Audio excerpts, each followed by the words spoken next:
Welcome to our Revenge Taken channel. We talk about the problems people face in their day-to-day lives. Let's start with the video. My parents gave birth to only 2 children, my sister, 22, and me, also 22 and female.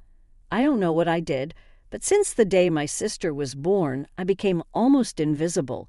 She was the child that everyone got attached to and wanted to play with. I, on the other hand, was more withdrawn and antisocial. I liked my space right from my younger years. My sister always got what she wanted, and I had to get what my parents felt I needed. Plus, I wouldn't go to them in the first place, but whenever I did, I rarely got a positive answer. And because of that, I started to slowly dislike my sister. We were so different from each other. In high school, I was the nerd and she was the popular kid. Most people didn't believe that we were related, and sometimes she said that I embarrassed her. That hurt me a lot. My sister had no trouble making friends or socializing, while I would have to get comfortable first. I was also less likely to be the one to approach someone to speak. I had talents, but I was usually very shy, so only my close friends, who were very few, knew me. My best friend, male, 27, who was socially awkward like I was, always assured me that I was an amazing person. His experience was different from mine because his parents adored him, so he didn't have personality issues like I did.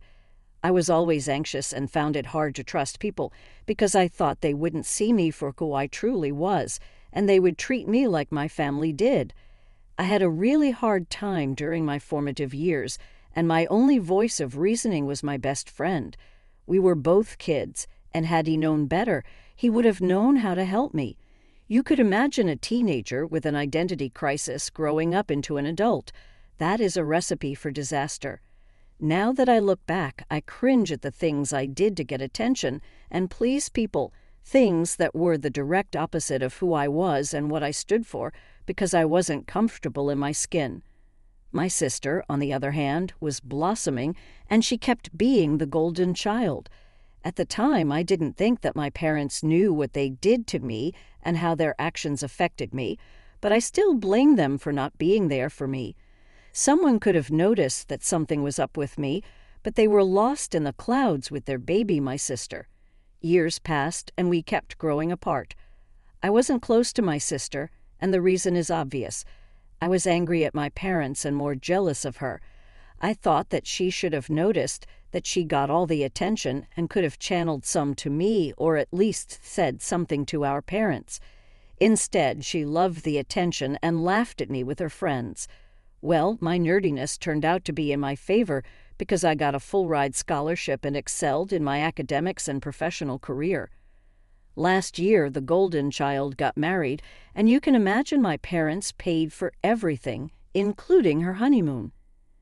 My mom said they were going all out at my sister's wedding because they were worried I wouldn't get married. So if this was the only wedding they were going to have, they were going to go all out for it. That didn't even hurt because I had a boyfriend before then. I wasn't ready for marriage or any relationship because I wanted to fix myself first and begin to love myself. Because I realized I couldn't love someone else if I didn't love myself. I couldn't get to know someone and care for them if I didn't know who I was and care for myself. After I was successful with that, I met my fiancé. I told him my story, and he seemed to even love me more despite all the mistakes I made trying to fit in. I love him. I love him with all my heart, and I am thankful to him for showing me what love is and how to love. He helped me come out of my shell, and now I don't hold back on anything. I know who I am and I love me. When I got engaged, I went to my parents' house to inform them. They didn't seem as excited as they were for my sister, but that no longer bothered me. They congratulated me and then mentioned that they had spent all their money on my sister's wedding last year and couldn't contribute to mine. Plus, they didn't know I was in any serious relationship. That was where I snapped, but I said nothing to them. I no longer believed that they didn't know that they were hurting me because they did this over and over again and expected me to understand. When I got home, I ripped the invitation cards I had reserved for them and my sister. When they asked for the date of the wedding and venue, I changed the subject. I think my sister saw my wedding on social media, and she told my parents. They were furious that neither of them knew my wedding date or were even invited to it.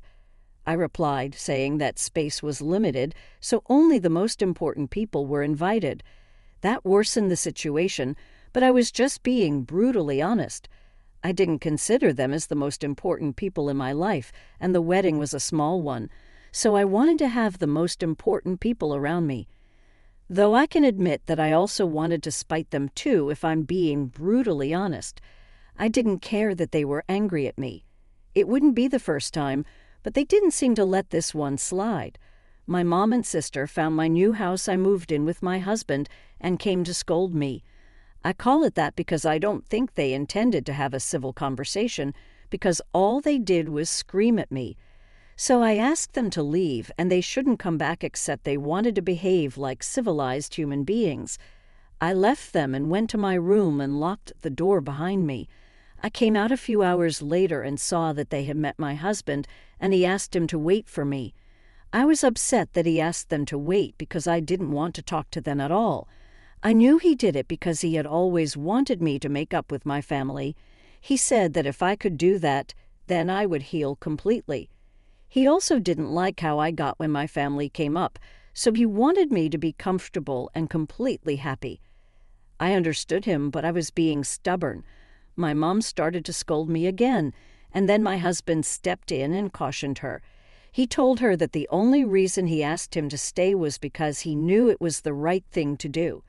But if she didn't behave properly, she and my sister would have to leave, and he wouldn't try to get us to talk again. My mom knew he wasn't joking, so she calmed down. I told them that if they really wanted to talk, then the whole family had to be present, and Dad was missing, so it was either he came now or we spoke at a later time. They left because Dad couldn't make it that day. They returned during the weekend, this time with my dad.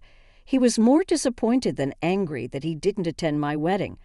I told him that he had no right to be because he was never there for me.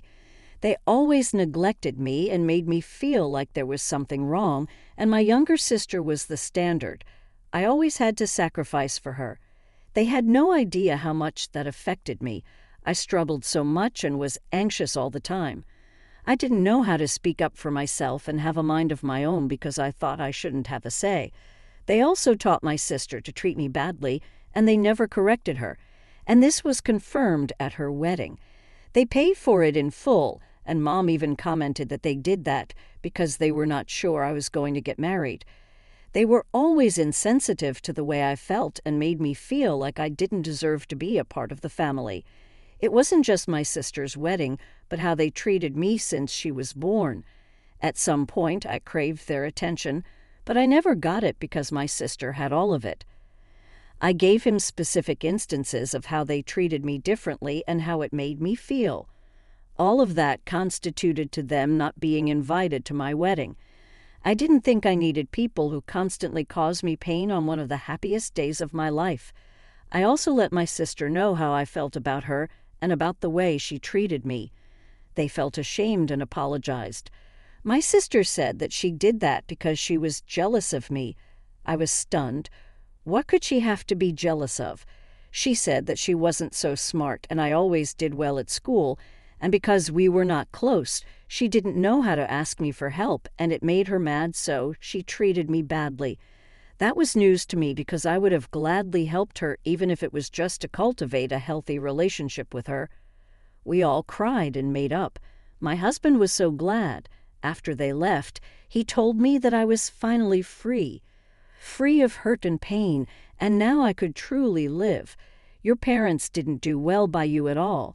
I'm happy they didn't attend your wedding, because if they did, you probably wouldn't have had the opportunity to tell them how you actually felt.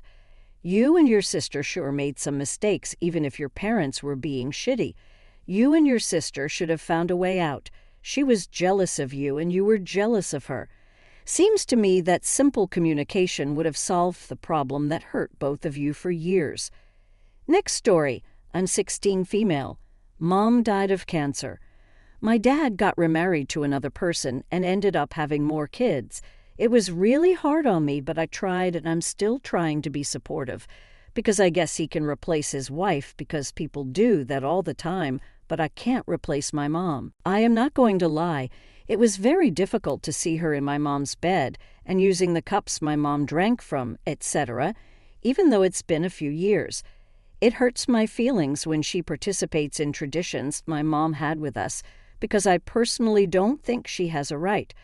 But I also don't like celebrating any of her traditions and going to see her family, which I guess makes it hard. I don't say anything about these things because what's the point? My dad's whole personality is different since he married her and had more kids, so I have accepted I don't have my dad either, and have a countdown app on my phone for when I turn 18, so it feels like there is an end in sight. My dad and his wife are not abusive in any way, but I still prefer to go elsewhere and don't consider myself part of the family, and slowly coming to terms with the fact that my dad did replace my mom and me, but that it's okay because he still loves me. It makes me really depressed to be around their kids, because please don't think I mean to say this siblings go through things together, and the worst things that have happened to me are things they don't know. My mom dying, dad changing, dad getting remarried, etc. I told my dad and his wife that I would be very uncomfortable if the kids they had together grew up not knowing that I had a mom who died, and that was my deal breaker. I called my stepmom by her first name, and my half-brother asked why I don't call her mom, and my half-sister said, yeah, she's your mom. When I told them that my mom was dead, and their mom isn't my mom, my stepmom did explain to them again, and I get that they are young, but they have been told so many times. I ended up just leaving and driving to my grandma's and texted my dad I would be there. My dad and his wife kept calling me and texting, but I just turned off my phone and took a nap. My dad ended up coming to my grandma's, but I refused to see him. My stepmom stopped by today too. So now I would like to know if I am being in a hole. I would like to tell my dad that he failed as a dad and a husband because he still is my dad and will always be my mom's husband, and to tell my stepmom that her presence makes me depressed. But that would make me in a hole. Reading all of your replies, you are a bitter child, and the therapy is not helping you. Your stepmom and your father can't win with you regardless of anything they try, and you've openly said this. You want your stepmom to admit she only has her family because your mom died kid. She knows this already. I get you're hurting, but you're in a hole. You also can't be angry your dad hasn't asked to come sit in at a therapy session with you when you've never asked him to, because you know he'll say yes and come with you, or maybe just a little understandable. YTA. I see nothing your dad or stepmom have done to be TA. Siblings do not share all experiences and pain, even with two parents, so don't write off the littles. You've been dealt a tough hand, but it seems like they care for you. Therapy, look at things from others' perspectives a bit. Next story. I know the title seems bad, and it probably is, but I don't know what else to do. My wife, 28 female, and I, 33 male, have 2 children, a female 2, and B for male, whom we both love more than anything. Last year, I found out I also have another daughter, C, 13 years old. Her mother never told me about her. I don't blame her. Ours was just a weak relationship, and she lives in another town. She went back to her own town before finding out she's pregnant, and she decided that it was best for her to raise the child by herself. 5 years ago, I met my wife, and I fell in love with her on the spot. I know it's a cliche, but it's true. I would give my life for her in a heartbeat. We found out about my other daughter a year ago, and she is now 12 years old. And honestly, I tried so hard to love her, like I love my other 2 kids, but I can't. My wife obviously wasn't too happy to have a stepdaughter out of the blue, but she acted very graceful and never stopped me from having a relationship with her. C came to our house a few times, but she always argues with my kids. Normally, I wouldn't think much of it because even when they meet their cousins, one minute they argue and the next they're inseparable. But C is the one that mostly starts everything. As a family, we love spending weekend evenings watching movies together on the sofa. C constantly complains that the movies are for small children and she hates them. She would make comments like, "This character will die," or "This character is stupid." My younger daughter will start crying because she is 2 and will cuddle with me, and that would make C even more awful to her. She destroyed so many dolls, saying that she didn't get to have dolls. Why should A and B have them? Her mom was barely making ends meet, and we were pretty wealthy. And yes, I pay child support, and I paid for the years I didn't know about her. Many comments and actions made my wife pretty angry, and she told me that unless C goes to therapy, she is not allowed around our kids again. And if she comes to the house, she takes her kids and will go to her mom's for the days C stays here. This is the part that will make me in a hole. I don't love C. I don't like spending time with her, and I definitely don't want to lose my family for her. I know it sounds awful, and I really tried so hard to feel differently, but I can't. I told her mom about the therapy, and she started accusing my wife, saying that she just wants to destroy my relationship with C and she's an awful stepmother. I told her that if she won't put C in therapy, I'm no longer willing to put up with her, and I won't, under any circumstances, risk losing my family for her.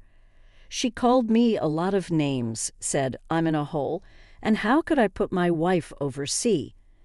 Have you had a paternity test? You can't surprise someone with a child and get backdated child support. This is hard for everyone. You're going to struggle to form a relationship with the negativity surrounding the interactions. Why don't you cut back? Why don't you take C for a milkshake and a chat? Go hang out at a library, take her to a movie. She won't be competing, and your other children are young enough to accept this with no major issues. You can form a relationship with your daughter without causing burdens to your wife. I feel for C. She sounds intolerable, but she's also suffering and struggling. Why her mother thinks she doesn't need therapy is beyond me. I think you are trying super hard in an awful circumstance. Maybe some therapy for yourself, too.